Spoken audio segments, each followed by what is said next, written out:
Hello दोस्तों, स्वागत है आप सभी का कृषि विज्ञान क्लासेस यूट्यूब चैनल पर। दोस्तों, हम बात कर रहे हैं बीएससी एग्रीकल्चर फोर्थ सेमेस्टर में क्रॉप प्रोडक्शन टेक्नोलॉजी सब्जेक्ट की।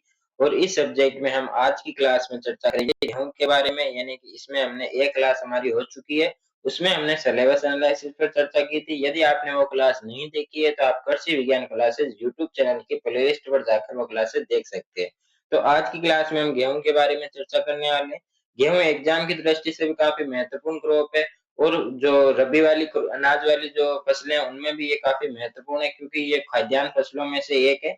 और इस क्रॉप से आपके क्वेश्चन जरूर पूछा जाएगा, इसलिए क्लास के अंत तक जुड़े रहें। और यदि आपने अभी तक चैनल को सब्सक्राइब नहीं किया है तो चैनल को सब्सक्राइब करके बेल आइकन को प्रेस कर दें, ताकि जब भी क्लास अपलोड हो तब आपके पास नोटिफिकेशन सबसे पहले आए। और दोस्तों, यदि आपको पुराने पेपर, गेस्ट पेपर या इंपॉर्टेंट क्वेश्चन की पीडीएफ चाहिए तो वो आपको मिलेगी टेलीग्राम चैनल में। टेलीग्राम चैनल की जो लिंक है वो दी गई है डिस्क्रिप्शन में, तो वहां से आप टेलीग्राम चैनल को ज्वाइन कर सकते हैं। तो चलिए आज की क्लास को हम बिना किसी देरी के शुरू करते हैं। आज की क्लास में हम गेहूं के बारे में पढ़ने वाले हैं। गेहूं में सबसे पहले हम इसका इंट्रोडक्शन देखते हैं, यानी सामान्य परिचय देखते हैं। तो जो गेहूं का जो बॉटनिकल नेम होता है वो होता है ट्रिटिकम एस्टिवम, इसका बॉटनिकल नेम होता है। फैमिली जो होती है वो होती है पोएसी, यानी जिसे हम ग्रेमिनिकुल भी कहते हैं। और इसकी यदि हम ओरिजिन की बात करें, यानी कि इसका उत्पत्ति स्थान जो है वो साउथ वेस्ट एशिया, यानी कि दक्षिणी पश्चिमी एशिया इसका उत्पत्ति स्थान माना गया है। जो पोलिनेशन इसमें होता है वो होता है सेल्फ पोलिनेशन, यानी स्व परागित फसल होती है। और इसमें क्रोमोसोम नंबर होते हैं 2n बराबर 42, यानी 2n बराबर 42 होते हैं इसमें गुणसूत्र संख्या। और यदि हम इसमें बात करें प्रोटीन की, तो प्रोटीन इसमें होता है 12 से 14%, जो कि अनाज वाली फसलों में सर्वाधिक इसी में पाया जाता है प्रोटीन। और यदि हम बात करें वसा की, तो वसा इसमें पाई जाती है 1.5 से लेकर 2% तक इसमें वसा पाई जाती है। और यदि हम बात करें इसकी जो पुष्प क्रम होता है उसे हम स्पाइक या हेड कहते हैं। और इसका जो फल होता है वो कैरियोप्सिस प्रकार का होता है। और इसमें जो अंकुरण होता है वो हाइपोजेल होता है। इसमें जो प्रोटीन होती है वो ग्लूकीन प्रोटीन होती है। और इसके साथ ही ये जो गेहूं है भारत की प्रमुख रबी वाली फसल भी है। और ये जो गेहूं की फसल है इसमें कार्बोहाइड्रेट का अच्छा सोर्स होता है, यानी कार्बोहाइड्रेट अच्छी मात्रा में पाया जाता है। और ऊर्जा का भी अच्छा स्रोत माना गया है किसको, गेहूं की फसल को या गेहूं को। फिर हम बात करते हैं कि फसल की उत्पत्ति और उसका भौगोलिक वितरण की। तो इसकी जो उत्पत्ति है वो दक्षिण पश्चिम एशिया मानी गई है। और ये विश्व के प्रमुख उत्पादक देशों की बात करें, यानी कि विश्व में किन किन देशों में इसकी खेती की जाती है। मुख्य उत्पादक देश कौन-कौन से हैं, जिसमें आता है चीन, भारत, रूस, अमेरिका और फ्रांस के साथ ही कुछ और भी अन्य देश है जहाँ पे गेहूं की अच्छी खासी उत्पादन होता है। गेहूं का उत्पादक देश भी है। और यदि हम बात करें राज्यों की, यानी भारत में बात करें कि उत्पादक राज्य कौन-कौन से हैं, जिनमें आता है उत्तर प्रदेश, पंजाब, हरियाणा, मध्य प्रदेश और राजस्थान के साथ कुछ और भी राज्य हैं जहाँ पे इसकी खेती की जाती है। यानी कि मुख्य उत्पादक राज्य यहाँ पे दिए गए हैं। और भी ऐसा नहीं है कि केवल इन्हीं राज्यों में गेहूं की खेती होती है, और भी राज्यों में खेती होती है, लेकिन मुख्यतः जो प्रमुख उत्पादक राज्य है उत्तर प्रदेश है, पंजाब, हरियाणा, मध्य प्रदेश और राजस्थान है। और यदि हम बात करें इसके इकोनॉमिक इंपोर्टेंस की, यानी आर्थिक महत्व की, तो ये खाद्यान्न फसल होती है, यानी कि मेजर स्टेपल फूड है। और यदि हमें इससे बात करें कि इससे क्या-क्या प्रोडक्ट बनाते हैं, तो इसमें हमें आटा यूज़ में लेते हैं, मैदा, सूजी, ब्रेड, बिस्किट आदि इससे बनाए जाते हैं। यानी कि गेहूँ का आटा भी बनाते हैं, रोटियाँ भी बनती है। मैदा, सूजी, ब्रेड वगैरह जो होते हैं वो गेहूँ से बनते हैं। और इसके साथ ही इसका इम्पोर्टेंस महत्व क्या है कि गेहूँ का भूसा जो होता है वो पशुओं के लिए उत्तम चारा माना गया है। ये किसानों की आय का मुख्य साधन भी होता है, यानी कि जो किसानों की मुख्य आय, जैसे कि हम गेहूँ बीजते हैं तो गेहूं को बेचकर, गेहूं की जो उपज होती है उसको बेचकर बेचता है किसान, तो उसको आय प्राप्त होती है। पशुओं के लिए उसको चारा प्राप्त होता है और खाने के लिए उसको अनाज प्राप्त होता है। तो इससे बड़ा इसका महत्व और हो ही क्या सकता है। तो फिर हम बात करते हैं मृदा एवं जलवायु की आवश्यकता, यानी सॉइल और क्लाइमेट रिक्वायरमेंट की बात करें, तो सबसे पहले इसकी मृदा जो होती है वो दोमट से चिकनी दोमट मिट्टी जो होती है वो उसके लिए सर्वोत्तम मानी गई है। यानी कि जो गेहूं के लिए मिट्टी होती है वो दोमट से चिकनी मिट्टी होनी चाहिए, यानी बलुई मिट्टी नहीं होनी चाहिए। चिकनी से दोमट मृदा इसके लिए उपयुक्त मानी गई है।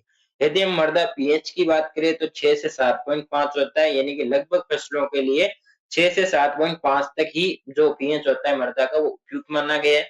अच्छी जल निकासी वाली भूमि उपयुक्त होती है, यानी सभी फसलों में धान को छोड़कर सभी फसलों में अच्छी जल निकासी की व्यवस्था होनी चाहिए। जलवायु इसके लिए ठंडी और शुष्क जलवायु उपयुक्त होती है, यानी कि यदि हम बात करें रबी क्रॉप की, यानी गेहूं होता है वो सर्दियों में उगाया जाता है, रबी क्रॉप है, इसके लिए ठंडी और जो शुष्क जलवायु होती है उसकी आवश्यकता होती है, यानी कि जो भी हम आगे क्रॉप पढ़ने वाले हैं, रबी की क्रॉप जो भी है उसको यही जलवायु चाहिए, ठंडी जलवायु चाहिए, शुष्क जलवायु चाहिए, और उसका जो पीएच होता है वो लगभग 20 से कम ही होना चाहिए, 20 से ज्यादा नहीं होना चाहिए, क्योंकि ये ठंडी सर्दियों में इसकी खेती की जाती है रबी वाली फसलों की।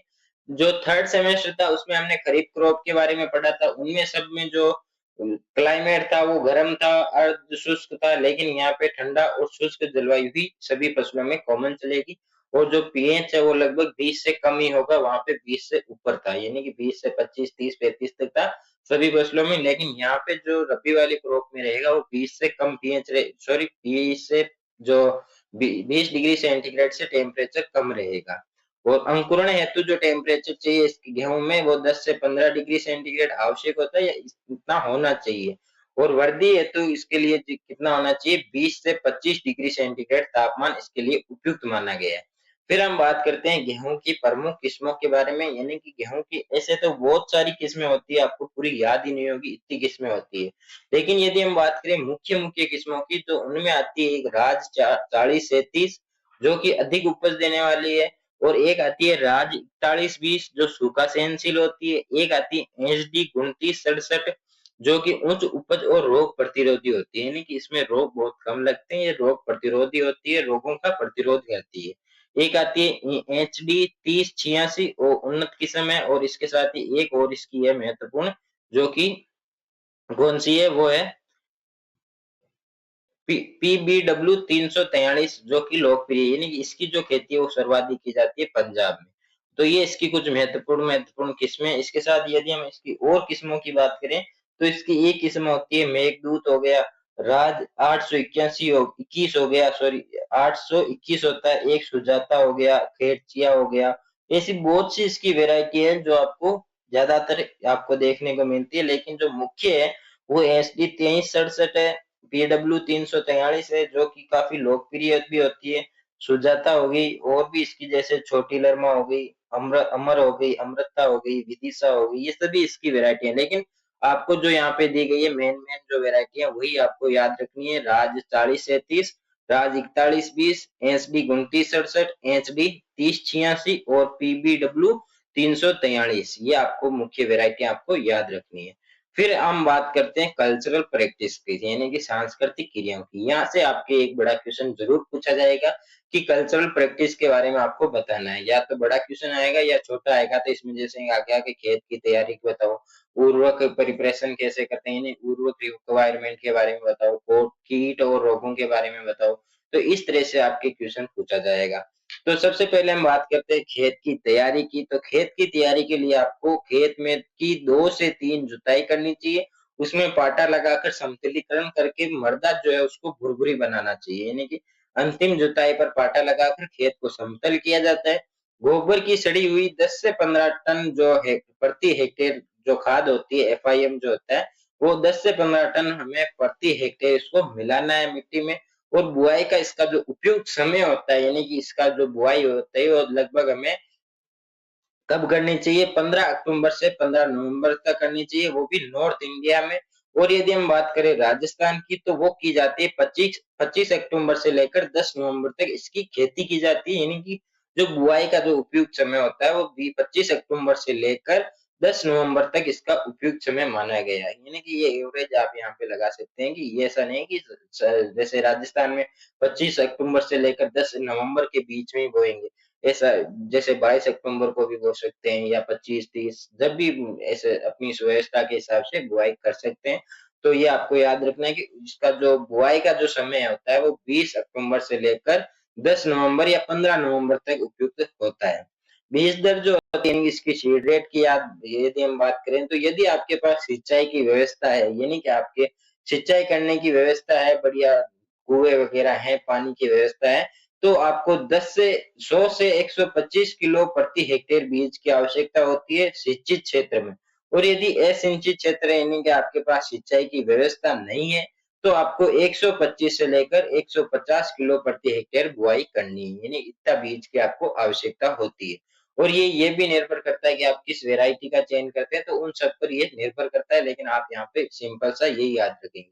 ज्यादातर आपको यही लिखना है, यानी आपको 100 से 120 या 125 तक यही देखने को मिलेगा ऑप्शन में, यदि एमसीक्यू आता है, यानी कि आपको शिक्षित जो होता है वही आपको लिखना है, यही लिखना है 100 से 125 किलोग्राम प्रति हेक्टेयर। यदि आपको स्पेशल पूछे कि असिंचित क्षेत्र में बीज दर बतानी, तो आपको ये लिखना है। और फिर हम बात करते हैं इसकी दूरी की, यानी स्पेसिंग की, तो कतार से कतार की दूरी जो होती है वो 20 से 22.5 सेंटीमीटर रखते हैं। यानी कि जैसे हम ऐसे, ये खेत है हमारा, ऐसे कतार में बोते हैं, तो इससे इसकी दूरी जो होती है, बीच की जो दूरी है, उसकी जो दूरी है वो 20 से 22.5 सेंटीमीटर रखते हैं।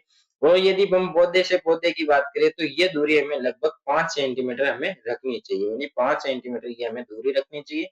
और यदि हम बात करें फर्टिलाइजर मैनेजमेंट की, यानी उर्वरक मैनेजमेंट की, तो इसके लिए उर्वरक हमें देने चाहिए कि जो अनुशंसित जो मात्रा होती है, यानी कि जो अनुपात में यदि हम बात करें एनपीके की, तो वो होती है 120 अनुपात 60 अनुपात 40, जिसमें हम 120 किलोग्राम इसमें नाइट्रोजन देते हैं, जो कि हम पूरा एक साथ नहीं देते हैं, उसकी अलग अलग डोज बना के देते हैं।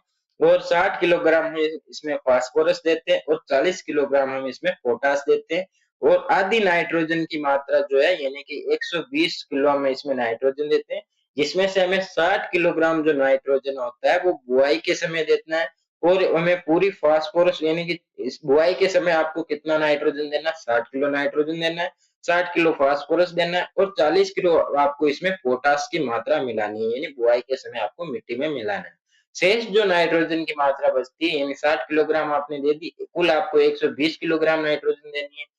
और यदि जो 60 किलोग्राम जो बच गया है, उसको आपको 2 भागों में सिंचाई के साथ देना है, यानी कि जब आप पहली सिंचाई करते हैं तब दे सकते हैं, और फिर आप तीसरी या चौथी सिंचाई जो करते हैं उस समय जब आप कल्ले निकल रहे होते हैं, तो उस समय आपको नाइट्रोजन की मात्रा देनी होती है। फिर हम बात करते हैं सिंचाई प्रबंधन की, तो इसमें सिंचाई, यदि आपकी सिंचाई की अच्छी व्यवस्था है, यदि आपके अच्छे से सिंचाई की व्यवस्था है, तो आपको 4 से 6 इसकी सिंचाई की आवश्यकता होती है। लेकिन सबसे जो महत्वपूर्ण सिंचाई की जो क्रांति क्रिटिकल स्टेज जो मानी गई है गेहूं की, वो होती है सीआरआई अवस्था, जो कि बुआई के लगभग 21 से 22 दिन बाद ये आती है अवस्था। इस समय तो आपको सिंचाई करनी ही करनी होती है, लेकिन यदि आप इस समय सिंचाई नहीं करेंगे, तो आपकी उपज में भारी नुकसान आपको देखने को मिलेगा। यानी पहली सिंचाई जो होती है वो सीआरआई अवस्था में करें। ये सिंचाई आपके गेहूं की फसल के लिए बहुत इंपॉर्टेंट होती है। और कुल यदि आपके पास सिंचाई की अच्छी खासी व्यवस्थाएं होती है, तो आपको 4 से 6 सिंचाई आवश्यक होती है गेहूं में। लेकिन यदि आपके पास अच्छी व्यवस्था नहीं है, तो 2 से 4 या 3 से 4 सिंचाई की हो जाए, तब भी वो अलग-अलग स्टेज पर करनी चाहिए। वो उससे भी आपके अच्छे खासा आप उत्पादन ले सकते हैं। लेकिन सीआरआई अवस्था में आपको सिंचाई करनी ही है, क्योंकि यदि आप सीआरआई अवस्था में सिंचाई नहीं करेंगे, तो आपके उपज में भारी प्रभावित होगा, उपज काफ़ी कम हो जाएगी। फिर हम बात करते हैं गेहूँ के प्रमुख कीट। तो गेहूँ के प्रमुख 2 कीट होते हैं, एक तो होता है दीमक, एक होता है माहू। तो हम एक-एक करके दोनों की बात करते हैं। तो सबसे पहले हम बात करते हैं दीमक की। तो दीमक का जो बॉटनिकल नेम होता है, यानी कि वैज्ञानिक नाम इसका होता है ओडोंटोटर्मिस ओबेसस, इसका बॉटनिकल नेम होता है। और ये जड़ें और जो तना होता है उसको काटकर पौधे को सूखा देता है। यानी कि जो दीमक होता है वो पौधे की जड़ों में रहता है, मृदा में रहता है, और ये क्या करता है कि उसकी जड़ों को खाता है, यानी कि जो पौधा होता है उसकी जड़ों को खा जाता है, जिससे पौधे को अच्छा जो वो पोषक तत्व होते हैं वो नहीं मिल पाते हैं, और पौधा धीरे-धीरे नष्ट हो जाता है। जब पौधे की जड़ें सूख जाएगी, तो वो धीरे-धीरे नष्ट हो जाएगा। ये अधिकतर सूखी और हल्की मिट्टी में प्रकोप करता है, यानी कि जो सूखी और जो मृदा सूखी रहेगी और हल्की मिट्टी रहेगी, तो ये अपना प्रकोप है जो ज़्यादा दिखाएगा। इसके नियंत्रण के लिए आप क्या करेंगे कि क्लोरीपाइरीफॉस का 20 ईसी प्रति 2 लीटर मैंने 2 लीटर प्रति हेक्टेयर सिंचाई जल के साथ मिलाकर आपको सिंचाई करनी है।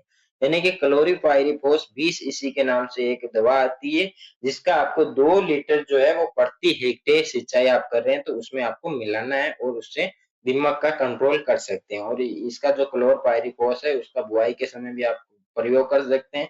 और दीमक के नियंत्रण के लिए आप गर्मियों में गहरी जुताई कर सकते हैं, ताकि दीमक के जो अंडे होते हैं वो धीरे-धीरे नष्ट हो सकते हैं। और भी आप कई तरह के जैविक उपाय होते हैं वो आप अपना सकते हैं। और दीमक से को कम करने के लिए आपको उसमें सड़ी गली घास जो पूरी तरह से जो एफआईएम होता है वो जब पूरी तरह से तैयार हो जाए, तभी आपको खेत में डालना चाहिए। यदि आपको आप गीला FIM जो गीला गोबर होता है वो यदि वो आप खेत में डालते हैं तो दीमक का जो प्रकोप होता है वो ज्यादा हो जाता है।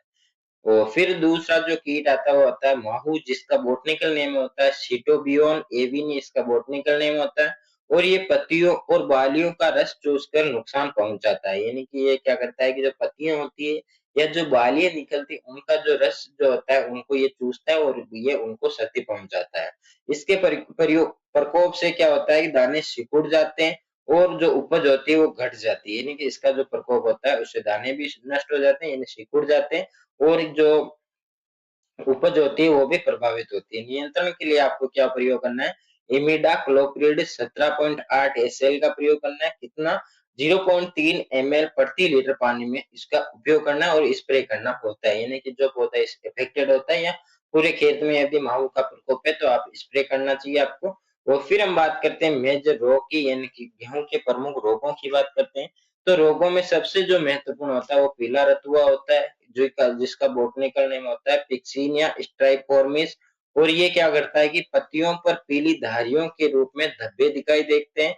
इसका नियंत्रण के लिए आप क्या कर सकते हैं, प्रोपीकोनाजोल 25 EC का 1 ml प्रति लीटर पानी के साथ मिलाकर छिड़काव करना है आपको, यानी कि जो प्रोपीकोनाजोल 25 EC के नाम से दवा आती है, इसका 1 ml प्रति लीटर पानी, यानी कि 1 ml को 1 लीटर पानी में मिलाना है और इसका स्प्रे करना है, यानी छिड़काव करना होता है। फिर नेक्स्ट जो रोग आता है वो आता है लूज स्मस्ट, जिसका जो किसके कारण होता है, ये होता है यूस्टिलागो ट्रिटिसी के कारण ये होता है और बालियों की जगह काले चूर्ण जैसा पदार्थ बन जाता है। इसके नियंत्रण के लिए आप कार्बेंडाजिम का जिम का 2 ग्राम प्रति किलो बीज से उपचार करना चाहिए, यानी कि इसके लिए आपको बीज उपचार करना चाहिए, जो जिसमें आपको प्रयोग करना चाहिए कार्बेंडाजिम का 2 ग्राम प्रति किलो बीज में आपको उपचार करना चाहिए। नेक्स्ट जो रोग आता है वो होता है झुलसा रोग, जो कि अल्टरनेरिया टिसिना के कारण होता है। और ये क्या करता है कि पत्ती पर भूरे धब्बे बनते हैं और जिससे पत्तियां जो होती है वो सूख जाती है, यानी कि जो पत्तियां होती है उस पर भूरे रंग के ऐसे धब्बे बन जाते हैं जिससे पत्तियां सूख जाती है और उपज में भारी नुकसान आपको देखने को मिलता है। इसके नियंत्रण के लिए इन्हें इसका यदि आपको कंट्रोल करना है तो आप मेनकोजेब 25 सॉरी मेनकोजेब 75 WP के नाम से एक दवा आती है, जिसको 2 ग्राम प्रति लीटर पानी में मिलाकर आपको स्प्रे करना चाहिए या इसको आपको प्रयोग करना चाहिए। नेक्स्ट इसका जो रोग आता है वो होता है पाउडरी मिल्ड्यू, जो कि एरिस्काइफे ग्रामिनीस के कारण होता है, ग्रामिनीस के कारण होता है और ये पत्तियों पर सफेद चूर्ण जैसा पदार्थ दिखाई देता है, इनकी जो पत्तियां होती है उस पर सफेद चूर्ण जैसा जो पदार्थ होता है वो चूर्ण जैसा पदार्थ जम जाता है। नियंत्रण के लिए आप सल्फर 80 WP का प्रयोग करेंगे, वो भी 2 ग्राम प्रति लीटर पानी के साथ। और यदि हम और इसके रोगों की बात करें तो इसमें एक करनाल बंट के नाम से जो रोग होता है वो भी इसमें काफी पॉपुलर रोग होता है। यदि वो रोग इसमें हो जाए गेहूं में, यानी यदि गेहूं में करनाल बंट रोग हो गया तो उसमें हमें गे, जो गेहूं का खेत होता है उससे सड़ी मछली जैसी दुर्गंध आती है। और इसकी जो दुर्गंध के लिए जो उत्तरदायी रसायन होता है वो होता है ट्राई मिथाइल एमाइन, जो होता है वो रसायन इसके लिए उत्तरदायी होता है। और जो करनाल बंट को क्रेसेक अवस्था भी कहा जाता है। और इसके साथ यदि हम बात करें कि करनाल बंट जो है वो निमोसिया इंडिका जो मित्रा होता है उसमें हरियाणा में खोजा था, यानी कि निमोसिया इंडिका जो है वो फफूंद है एक, और इसको मित्रा ने 1930 में हरियाणा में खोजा था। और इसके साथ एक टुंडू रोग भी इसमें देखने को मिलता है और इसमें एक गेहूं का फ्लैग इसमें कंडवा रोग जो होता है कंडुआ, वो हमने इसमें देख लिया है। और अनावर्त कंडवा रोग होता है वो भी हमने इसमें पढ़ लिया। तो ये इसके प्रमुख मुख्यतः रोग होते हैं। तो इसके बाद लास्ट जो आता है वो आता है उपज एवं उत्पादन, यानी कि इसकी उपज कितनी होती है, कि जो औसत यदि उपज की बात करें यानी कि सामान्य उपज की बात करें तो 40 से 45 क्विंटल प्रति हेक्टेयर इसमें उपज आपको देखने को मिलती है। लेकिन यदि आप उन्नत तकनीकों का प्रयोग करते हैं, अच्छी वेराइटी का चयन करते हैं, अच्छे से वैज्ञानिक तरीके से खेती करते हैं, समय पर दवाइयों का प्रयोग करते हैं, उर्वरकों का प्रयोग करते हैं, तो आपके जो उत्पादन होता है वो 60 से 70 क्विंटल प्रति हेक्टेयर तक भी संभव है या इतना भी हो सकता है। तो ये आज की जो हमारी क्लास थी जिसमें हमने गेहूं के बारे में संपूर्ण चर्चा की। आई होप आपको क्लास अच्छे से समझ में आ गई होगी। यदि आपको क्लास अच्छी लगी हो तो क्लास को लाइक करें, शेयर करें अपने दोस्तों के साथ और चैनल को सब्सक्राइब करके बेल आइकन को प्रेस जरूर करें। और यदि फिर भी कोई डाउट रहता है आप कमेंट में बताएं कि आपको क्लास कैसी लगी। और आप ये क्लास किस कॉलेज से देख रहे हैं? क्या ये जो 4th सेमेस्टर में सेम सिलेबस के अनुसार ये क्लास चल रही है? आपके सिलेबस में कोई चेंजेस है, वो भी आप कमेंट में ज़रूर बताएँ।